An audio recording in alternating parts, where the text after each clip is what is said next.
published on the NIH website. This was a great award that got a terrific priority score. Obviously, it was a funded grant, but it's very useful to look at this and see how explicit, specific his aims are as well. And again, you can do the same thing with the K Award. So, I said before, long-term objective, overall goal. Let's look at examples to make sure that we're clear on that. The most common mistake people make when they're thinking about long-term objective is they make it too broad. Our long-term objective is to improve the quality of life of patients with HIV/AIDS. We think, well, what's wrong with that? We want to, certainly it's a reasonable goal, it's an important goal to improve the quality of life of people with HIV/AIDS. It's too broad. We don't know what it is you're doing to improve the quality of their life. So let's look at an appropriate example. And I said before that long-term objective can be broader than this research and then the overall goal of the proposed research. So let's see what the distinction is. Our long-term objective, broader than we're going to carry out in this grant, but over the long term, our objective is to determine the impact of early treatment of HIV on progression to AIDS. Towards this objective, the overall goal of this research proposal is to promote treatment of HIV at the earliest stage of infection. Thus, this research will determine whether mandatory testing of all ER patients for HIV results in decisions to seek treatment by infected individuals. So what do I want you to take home from this? Overall goal of this research, which is again pretty defined.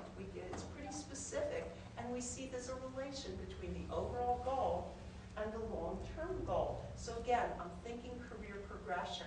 I'm letting my reviewers know that this isn't just one piece of research, but that it will build to additional research subsequently. So I want to end with a few pointers and advice about specific aims, how to present your aims. Pointers, make it a numbered list. Number your aims. Aim 1, aim 2, aim 3. Make it easy for your reviewers. When you get to the research design and methods, we're going to refer back to aim 1, aim 2. So everything is very logical and easy to follow. All aims should be related. It should be, there absolutely should be a close relationship between all your aims. They should show logical progression. In an ideal universe, and very few people I know operate in an ideal universe, in an ideal universe, you have some preliminary data supporting each aim. If you're a graduate student going for an award, you're not going to have preliminary data. They wouldn't expect you to. That would be overkill.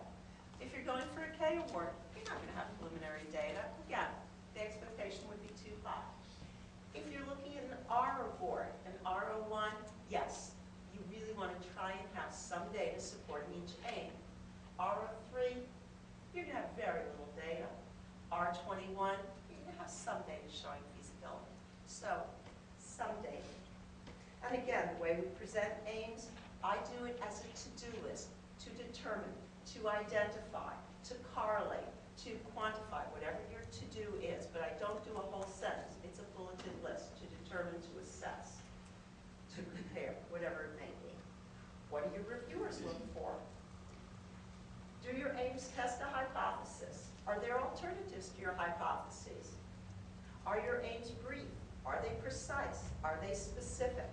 Avoid the word to study as an aim. It's very common that a new investigator will say, aim 1, I want to study such and such. If you think of aim equals experiment, the experiment can't be to study. For a grad student, would it pass muster? Probably. So I would still try and have a CRISPR aim as my ideal. Are your aims focused? And then, it's a horrible criticism, but we see it from every funding agency. Common criticism. If one aim isn't successful, will the entire project fail? And sometimes the answer is, absolutely, you bet. If aim 1 doesn't work out, aim 2 won't work, aim 3 won't work. It just cascades. It's like dominoes.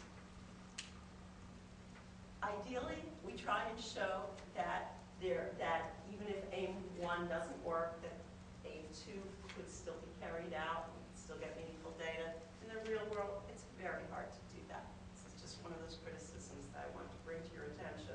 Sometimes there's just no way around it. Is it clear what experiments will be carried out? And you think, well, gee, when we looked at the directions said broad objectives, specific aims. Why are my reviewers going to criticize me saying it's unclear what experiments you're going to carry out?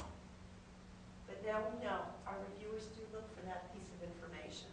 Include that one-sentence description after each aim. Show your general approach. Can I ask a question? Sure, please. The specific aims, so they're related, but are they also discrete? So Yes. they shouldn't necessarily rely on each other, should they? So Ideally, they don't rely on each other, but they don't rely on each other, but they're related. What I mean by that is this.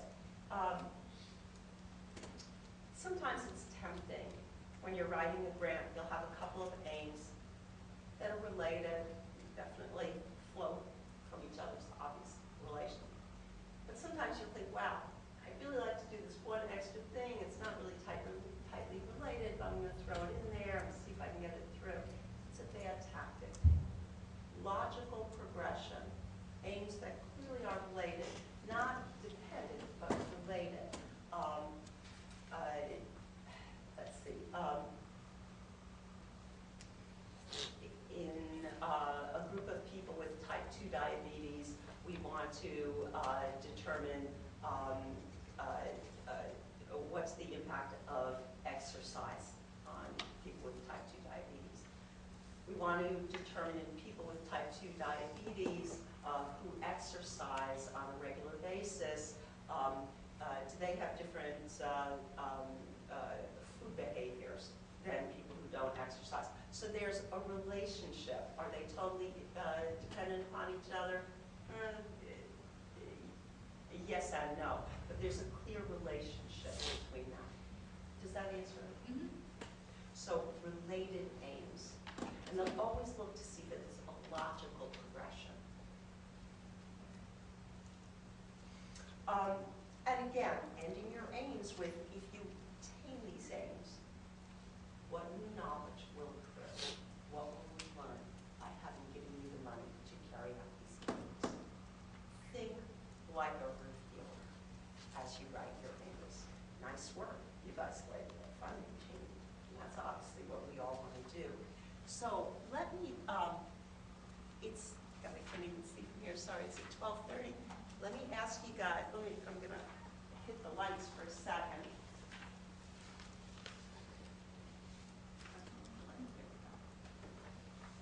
So I've taken you through aims, and let me ask you something.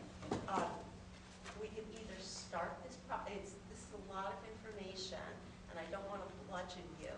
I can either go through the project summary now, it will take us till 1 o'clock, possibly 5 after, or we could save that till tomorrow, but I would ask that we please start exactly at 8:30.